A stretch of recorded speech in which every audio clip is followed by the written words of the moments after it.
હવામાન વિભાગની આગાહી વચ્ચે ભારે વરસાદ જે રીતે થવાનો છે તેને લઈને તંત્ર એલર્ટ મોડ પર છે। દ્રશ્ય સીધા જોઈ શકાય છે સુરતના પાંડેસરા વિસ્તારમાં છે કે ત્યાં આજે વિસ્તાર છે भारी बारिश की संभावना होने के कारण आप सभी नागरिक जनों को अपने परिवार सहित सुरक्षित जगह शाला क्रमांक 219-220 गुजरात हाउसिंग बोर्ड पांडेसरा पर स्थलांतरित होने के लिए नम्र विनंती।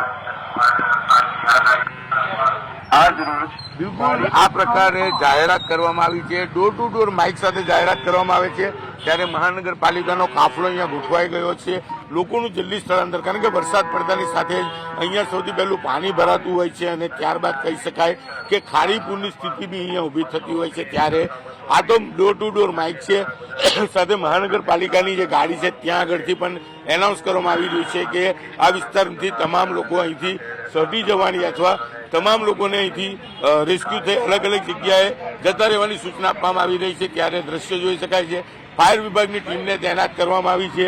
જરૂર પડે ત્યાં બોટની જરૂર હોય ત્યાં બોટ લાવી દેવામાં આવી છે અને ટ્રેક્ટરો આવી ગયા છે લોકોને રેસ્ક્યુ કરવા માટે। દ્રશ્ય સીધા જોઈ શકાય છે કે લોકોને અહીંથી સ્થળાંતર કરાવવા માટે હવે ધીરે ધીરે કહી શકાય કે મહાનગરપાલિકાની ટીમ એક્ટિવ થઈ કામ કરી રહી છે। ત્યારે ઉચ્ચ અધિકારીઓ પહોંચ્યા છે, સુરતના પ્રથમ નાગરિક મેયર પહોંચ્યા છે અને થોડીક જ વારમાં અહીંયા મહાનગરપાલિકાના કમિશનર બી પહોંચવાના છે। ત્યારે દ્રશ્ય જોઈ શકાય છે કયા પ્રકારની સ્થિતિ છે।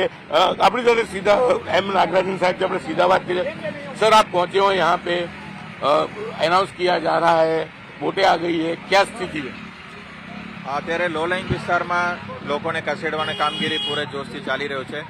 હવામાન વિભાગ તરફથી જે 24 કલાકનું જે રેડ એલર્ટ આપવામાં આવી છે અને આપણે જોઈ શકીએ કે વરસાદ પણ કલાકે કલાક વધી રહ્યું છે। તો શહેરમાં તમામ લોકોને વિનંતી છે કે આજે ઘરમાં સુરક્ષિત જગ્યા રહે અને ઇન્ડસ્ટ્રીયલ બોડીઝ અને ટ્રેડ બોડીઝને આપણે વિનંતી કરીને આજે રજા આપવાનું પણ કામગીરી ચાલી રહ્યું છે। સ્કૂલ અને કોલેજોનો પણ રજા જાહેર કરવામાં આવે છે। એનડીઆરએફ અને એસડીઆરએફની ટીમો પણ તૈયાર સ્થિતિમાં રાખવામાં આવેલા છે। એ સાથે કલેક્ટર તરફથી વધારાનું એક તૈયારીના ભાગરૂપે રાજ્ય સરકાર પાસેથી આર્મીનું પણ રિક્વેસ્ટ કરવામાં આવી છે અને સાંજ સુધી એ પણ આપણને રાહત મળી જશે। સર આ પાંડેસરા વિસ્તાર છે, સૌથી પહેલા પાણી ભરવાની શરૂઆત અહીંયા થાય છે, પહેલા વરસાદી પાણી અને ત્યારબાદ ખાડીના પાણી, તો તેને લઈને એનાઉન્સમેન્ટ થઈ રહ્યું છે અને લોકોને અત્યારથી સલામત સ્થળે ખસવા માટે આપણી ટીમો કામે લાગી છે। હા, પાંડેસરા વિસ્તાર છે અને સંજયનગર ઝુંપડપટ્ટી છે, બેદવાડ ખાડી અને મીઠી ખાડીના જ્યાં જ્યાં લો લાઇન વિસ્તાર છે, આ આપણી ભૌગોલિક પરિસ્થિતિ છે તો એના જે રિસ્કને ટાળવા માટે લોકોને આપણે ખસેડવાની કામગીરી પૂર્વ તૈયારીના ભાગરૂપે કરી રહ્યા છે અને એમાંથી ઘણા રાહત થશે એવું આપણને અનુભવ છે। બિલકુલ, આ હતા મહાનગરપાલિકાના કમિશનર। આપણી સાથે સુરતના પ્રથમ નાગરિક મેયર છે માયાબેન, શું કહેશો? સુરત શહેરમાં ફરી એક વખત કુદરતી આફત આવવાની સંભાવના છે અને એલર્ટ પણ જાહેર કર્યું છે। ત્યારે શાળાઓમાં પણ રજા ડિક્લેર કરી છે। સાથે સાથે તમામ સ્પોટ પર પણ જે નીચાણવાળા વિસ્તારોમાં જે રહેવાસીઓ રહે છે તેને પણ સમજાવી અને સ્થળાંતર કરવાના પ્રયત્ન કરી રહ્યા છે। તેના માટે શાળાઓ, કોમ્યુનિટી હોલ ખુલ્લા મૂકવામાં આવ્યા છે। તેના માટે ફૂડ પેકેટ, દૂધ અને પાણીની વ્યવસ્થા કરવામાં આવી છે। સાથે સાથે તંત્રના તમામ લોકો, એસએમસીના લોકો, ફાયરની ટીમ, આર્મી જવાનો, સ્થાનિક આગેવાનો, કોર્પોરેટરો, કાર્યકર્તા તમામ ફિલ્ડ પર છે અને ફરીવાર સુરત શહેરને નમ્ર વિનંતી છે કે વગર કામનું કોઈ બહાર ન નીકળે અને સૌ તકેદારી રાખે।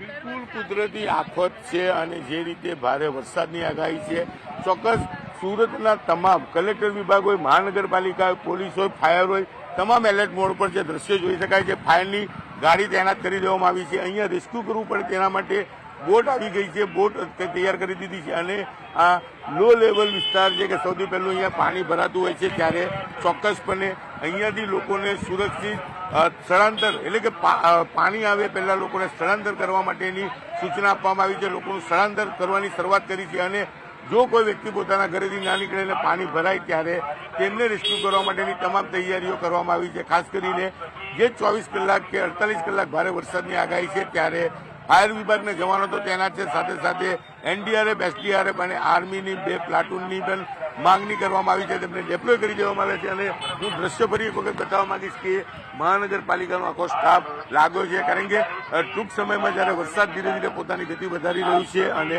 જે રીતે વરસાદ વધશે અને આ વિસ્તારમાં પાણી ભરવાની શરૂઆત થશે, જેને લઈને લોકોનું રેસ્ક્યુ કરવું પડે, ત્યારે લોકો પહેલેથી સ્થળાંતર થાય તે પ્રકારના પ્રયાસો તંત્ર દ્વારા શરૂ કરવામાં આવ્યા છે. કીર્તેશ પટેલ, ન્યૂઝ 18 ગુજરાતી, સુરત.